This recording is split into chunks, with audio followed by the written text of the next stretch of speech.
Good afternoon, Joris, and thank you very much for joining the Mint to talk about your new book, Economy Studies. Henry, thanks for inviting me. Good to be here. Well, I thought I'd start by asking you about what the motivation for producing this quite substantial book, and you've got a lot of materials to go with it as well, haven't you? It must have been quite a hard work. It was a bit of a slog at times, yeah. The motivation.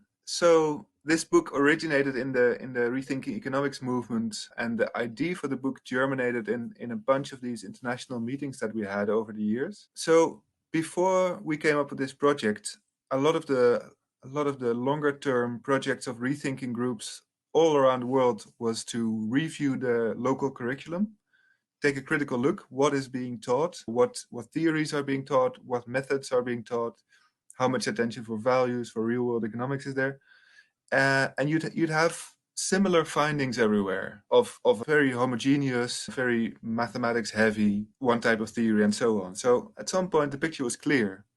And what we noticed, we did one of these projects in the Netherlands as well.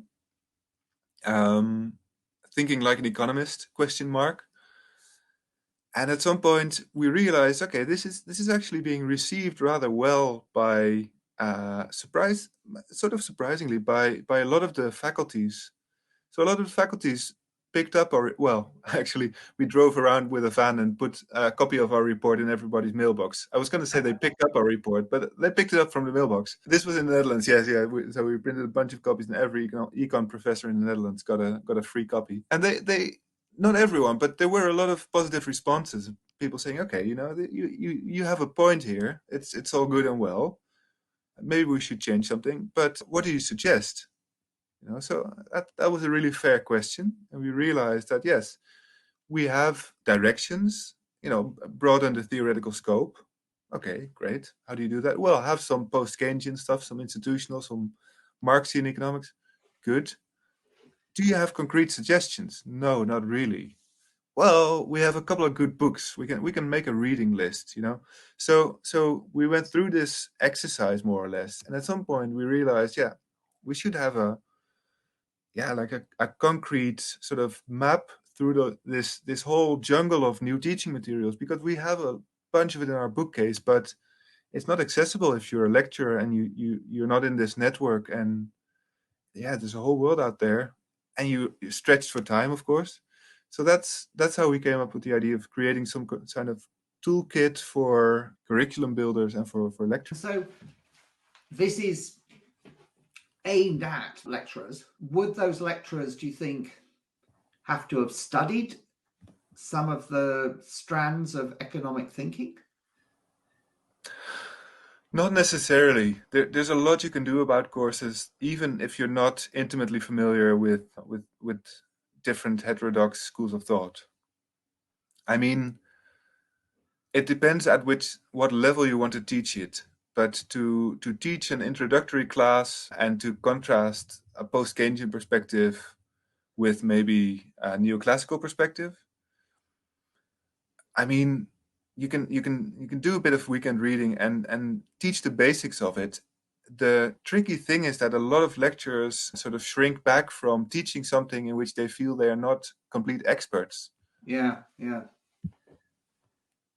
So you can teach it, but you have to be willing to admit that your knowledge goes only up to a point. And if you do, then actually I think this can be really empowering for students, because in universities and in any educational institution, but especially in universities, there's always this sense the lecturer, the professor, sitting on their throne of built out of academic transcripts and papers, and having enormously in-depth knowledge, which they do, of course, but it creates this massive distance, and it sort of reduces a student also to the position of a sponge, taking it all in, but not thinking critically or adding something. And if you say, hey, there's these different perspectives, they're worthwhile to learn about, I suggest you go into them and see which one triggers something, and then from there it's your exploration as well.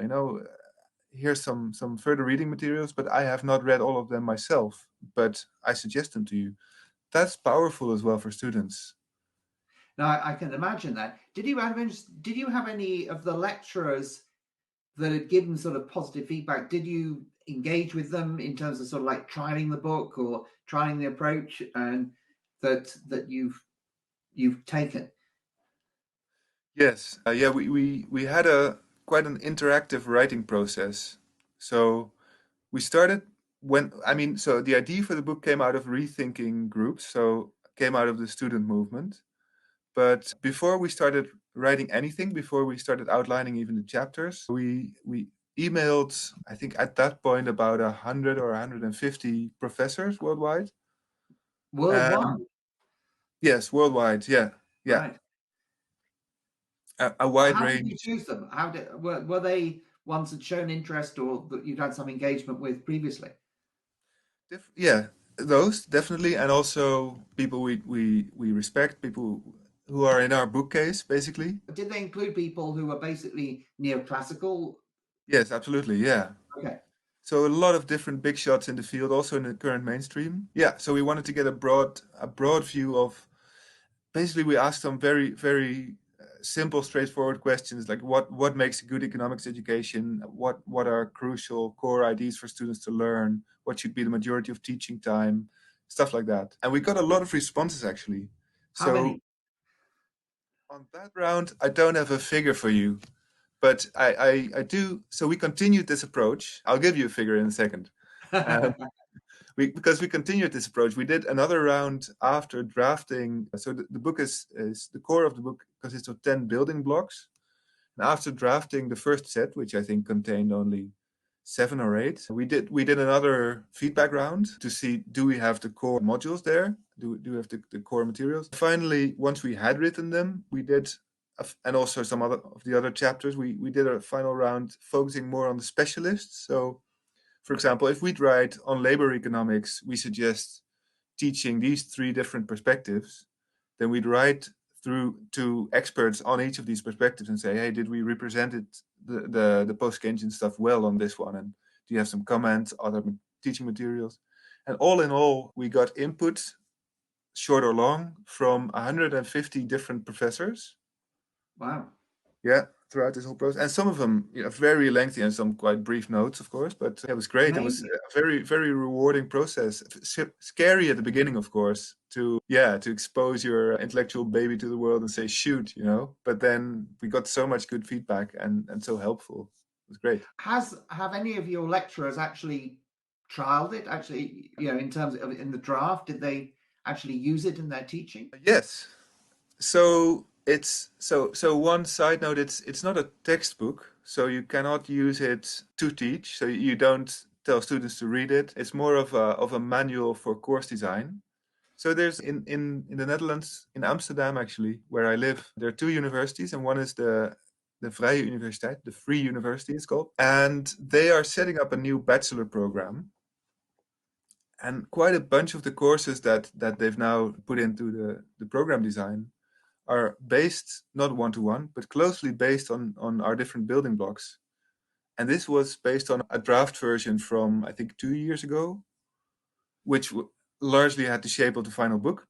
All the building blocks were there, but still an outline. Yeah, so it's being taken up. It's really nice. That's amazing. And beyond the Netherlands, do you think? I mean, talking to the rest of the rethinking economics movement, I suppose to a large extent that I would suggest students tend to get disappointed by how little the departments of economics are willing to move. Yeah, Is Netherlands different, do you think, or where do you see the movement? yeah. That's a tricky question. I think the Netherlands is a little bit different in the sense that there's quite an informal connection between lecturers and students here. So you would address lecturers by first name, or a lot of people would, and they would be fine with that. And you can walk into their office and have a conversation. And in I think the majority of countries it's just not the case. It's this massive hierarchy. So this helps for us to be more easily heard in the Netherlands and to more easily speak up. And I think that's plays a big part in ideas being adopted. Mm, one thing is it's kind of tricky to know where the change is because in this case we had conversations with the professor designing, chairing the design of this new bachelor. And when they send us the new version of the program, we could see title by title that it was in there. But still, they found it quite hard to admit that they'd taken student ID. Yeah, I can imagine that. Yeah, it's somehow, yeah. I can also imagine it, but it makes it hard to sort of track where change is happening and whether it's because of the student movement. Well, So I mean, as far as I understand it, at the moment there are no economic departments in the Netherlands that are pluralist in outlook. Is that right? I mean, compared to the UK, where there clearly are, but there's a big dividing line between the pluralist departments and non-pluralist departments. yeah, more or less. There's a few. So, for example, Nijmegen, it's a Radboud University, is relatively plural, and then there's a couple of individual professors, but really departments. So, for example, we have the Institute for Social Studies, where one of the the leading economics professors is Irene van Staveren. She's also a fiercely pluralist. She That's got who I talked to, who said that she thought there were, because she's not actually in an economics department, is she? No, that's right. So as you say, in terms of econ departments, no. All your departments of economics now in the Netherlands are neoclassical in approach, aren't they? So do you see the possibility that they will actually take on your book and restructure their curricula to, as you suggest? Yeah, that's a big one. I think the hardest thing is to take on our suggestions on theory. So theoretical pluralism. Whenever we have a discussion or there's a a public panel or something, we notice our ideas are really actively being circulated, and I think they're influencing the curriculum. But one thing that's left out is theoretical pluralism. So what people are happy to talk about is how to get more real world economics in. Yeah, so some concrete knowledge about economic challenges that our society faces, maybe some history of the economy, not just economic thought, but history of the economy itself. Something about, even the main sectors in the Dutch economy. What are they like? What's the structure here? That's I can see that being adopted slowly over time. I can also see less, but still a bit, the stuff on values that we suggest being adopted over time to actively discuss what are the values at stake in this economic question. So philosophy of science courses might come back. Probably it'll often be in a separate course called ethics, which I think is not the best way. We suggest integrating it in the main courses, but still I can see it being taken up to some degree. But theoretical pluralism is super hard because yeah, as we discussed, it's really hard for a prof to teach something that they don't feel they completely own, So and then something, to for admit, instance, yeah, so you don't think that they would teach post-Keynesian macroeconomics or institutional economics or I think they will unless they hire post-Keynesians or unless they hire whatever. Yes, exactly. I think that's knowledge that would need to be hired in, and right now the hiring practices are not set up for that because they're oriented towards publication records in mainstream top journals.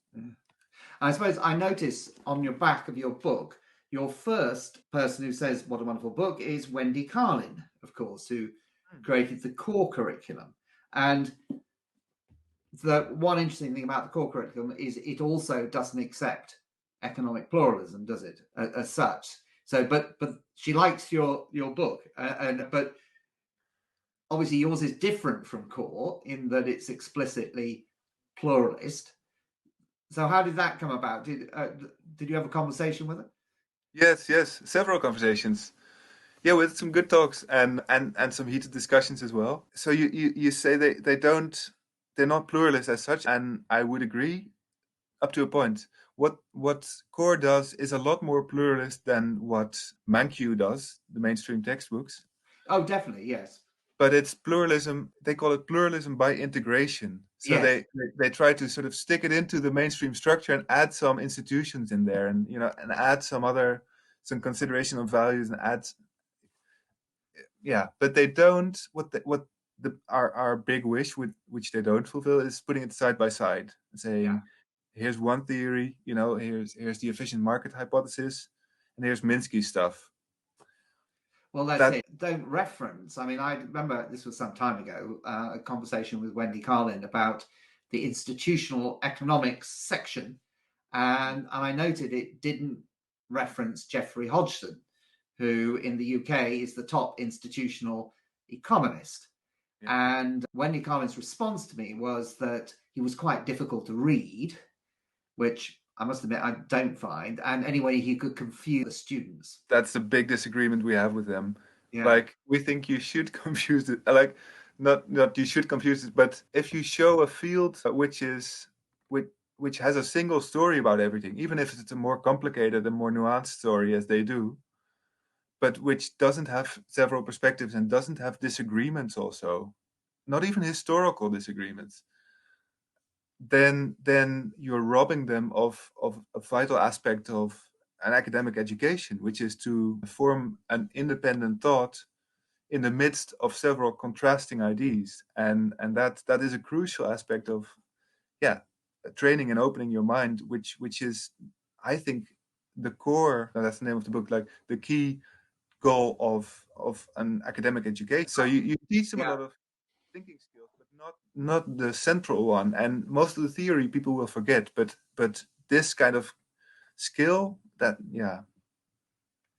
No, I think you're absolutely right. So sort of disappointed. I was hoping that Netherlands might be buck the trend, to be willing to, economics departments would be willing to take on disagreement and show contrast different ways of thinking about economics, but you don't think they're up for that. Well, I mean, it remains to be seen what this free university will do, because as they set up their program, that would really require some new hires. So they might hire in. The big question is, will they have also teaching focused careers or different sort of reward system for, how do you say that, for different staff evaluation systems? Because with the current staff evaluation systems, people would fail the staff evaluation because they wouldn't have the publications in the right journals. Yeah, absolutely. Yeah, they would fail. So you need to change that, and then it would be quite possible.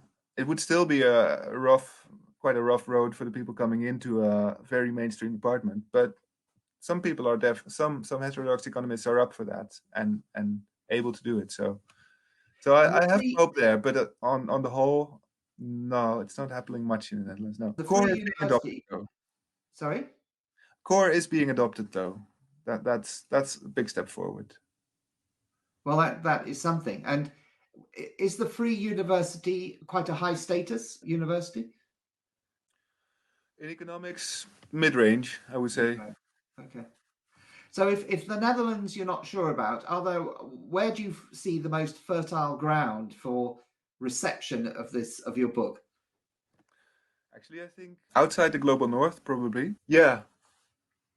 Because it's basically the bigger the contrast between the mainstream program and the actual economy, the bigger the chance that it'll be adopted, that people will say, hey, we need a fundamental restructuring, and then there's space for this kind of proposal to come in.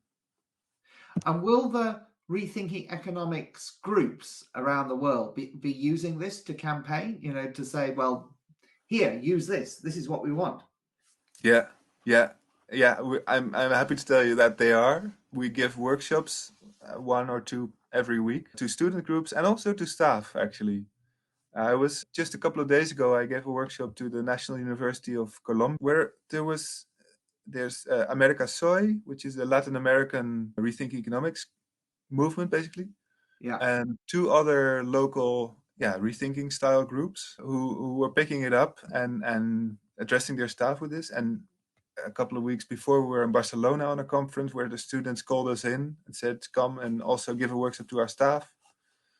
And we do a lot of online workshops. So it's the students are picking it up and doing exactly that. As you said, here, this is the sort of stuff we want. So it's, yeah.